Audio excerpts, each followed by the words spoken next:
Hi everyone, welcome to today's Piece of Peace. It's a beautiful sunny day here where I live. And this morning I woke up with just a gratitude for the sunshine. I write this to God. Thank you for the sunshine today, Lord. Oh, how it brightens my spirit as it beams through my window and saturates the room with warm hues of hope. Thank you that I noticed this gift today. There's been many moments in the last 4 to 5 months that I haven't noticed that gift in my grief. So thank you for opening my eyes to its beauty once again. I love you, Lord. Grief has a funny way of taking away, or not taking away. Grief has a funny way of blocking our view of beauty and of hope. So it was good to have that hope again after grieving some losses in my life these last 6 months, and just to feel that just how that sun just saturated the room and allowed it just felt so good to have things in the light and bright again. I was thanking God after that just for some relationships. I had a Zoom meeting like some of us are doing nowadays, but I had a Zoom meeting with my worship team, musician peeps of mine, and it was just great to connect, to see faces, hear their hearts, know where they're being encouraged, where they're being discouraged, pray with each other.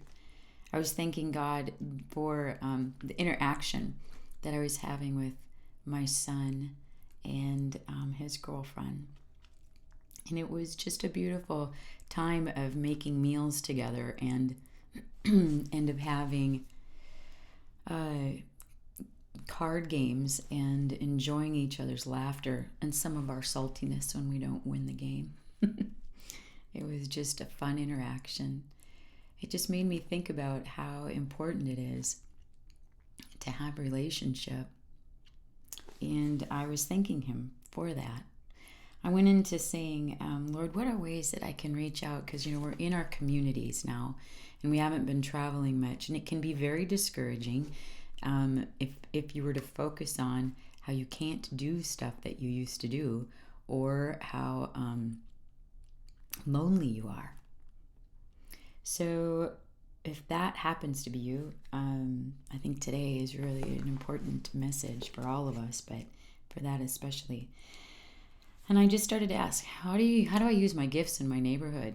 Do I put an amp out on my deck, or put a little platform down by the pond and just plug in my guitar and start singing out over there, and hopefully that was encouraging to somebody?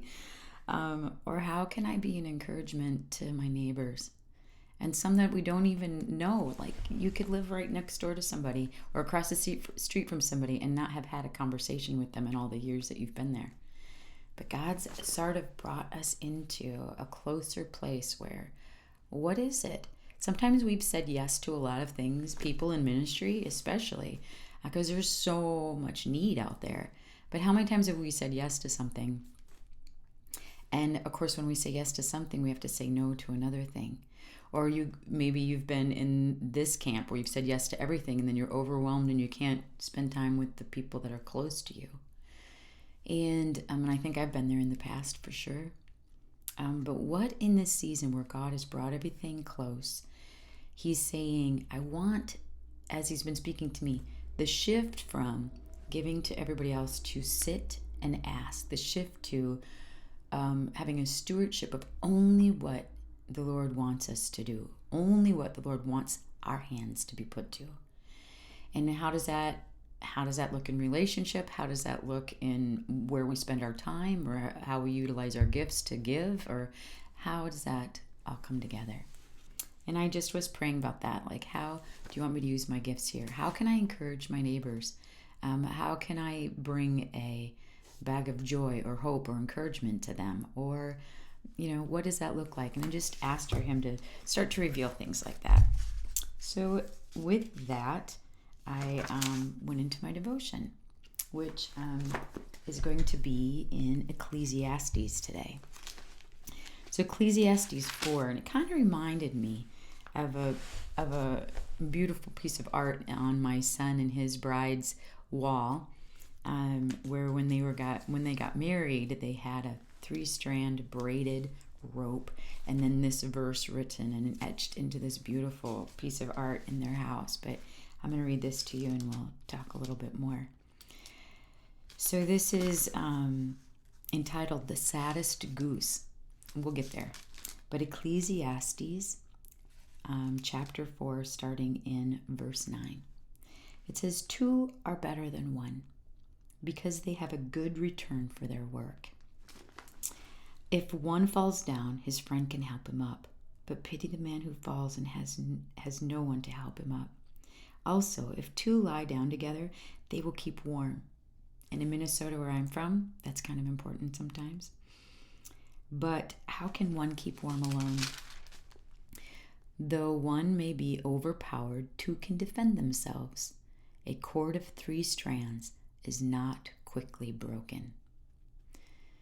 So as it talks about not, having more than one together, he says is better, only because he created us to be in relationship. The Lord is in relationship with, in and of itself, as the Father, the Son, and the Holy Spirit. And he created us in his image. We weren't meant to be totally alone. Now, this season could be very fun for introverts, because that is like a piece of heaven on earth, to have all this time alone and not have to interact, and you just keep getting filled. A friend of mine sent me a little piece from her devotion this morning, just on Dietrich Bonhoeffer speaking to an introvert about how it's a gift. It's an absolute gift to have that ability to be alone and be content, and yet and that it was an important piece of life, and yet not to get so comfortable in it that they don't know how to interact in community anymore. And this piece says a piece of that. It's not bad to be alone, but he just says how much better it is to have that relationship or that interaction with people. And sometimes we can be that saddest goose, which I'll read about in this devotion now out of Our Daily Bread. You can download the app again or Google it and order their booklets to come to your home. This is written by Adam Holtz, and he's titled "The Saddest Goose." It says, "Why is there a football in the parking lot?" I wondered. But as I got closer, I realized the grayish lump wasn't a football at all. It was a goose, the saddest Canadian goose I'd ever seen. Geese often congregate on the lawns near my workplace in the spring and the fall. But today, there was only one, its neck arched back and its head tucked beneath its wing. Where are your buddies? I thought. Poor thing was all alone. It looked so lonely, I wanted to give him a hug. He notes, "Don't try this." I've rarely seen a goose completely alone like my loathsome feathered friend. Geese are notably communal. Flying in V formation to deflect wind, they're made to be together. As human beings, we were created for community too. And in Ecclesiastes 4:10, Solomon describes how vulnerable we were when we're alone. Pity anyone who falls and has no one to help him up. There's strength in numbers, he added, for though we may be overpowered, 2 can defend themselves. A cord of 3 strands is not quickly broken. This is just as true for us spiritually as it is for us physically. God never intended us to fly alone, vulnerably isolated. We need relationships with each other for encouragement, for refreshment, and growth. Together we can stand firm when life's headwinds gust our way together. What kind of circumstances tempt you to do it alone or to go at it alone, he says. Who do you know who could use a word of encouragement from you? And he prays, loving God, help us to remember that you never meant for us to fly solo, but together with our brothers and sisters in Christ. Today, help us to see and support someone in need of encouragement. It was sweet because I had this conversation with a dear friend of mine this morning as well. And she unfortunately ended up in the hospital with appendicitis and had to have her appendix taken out just yesterday. And we had a conversation while she was in the hospital yet today to encourage each other.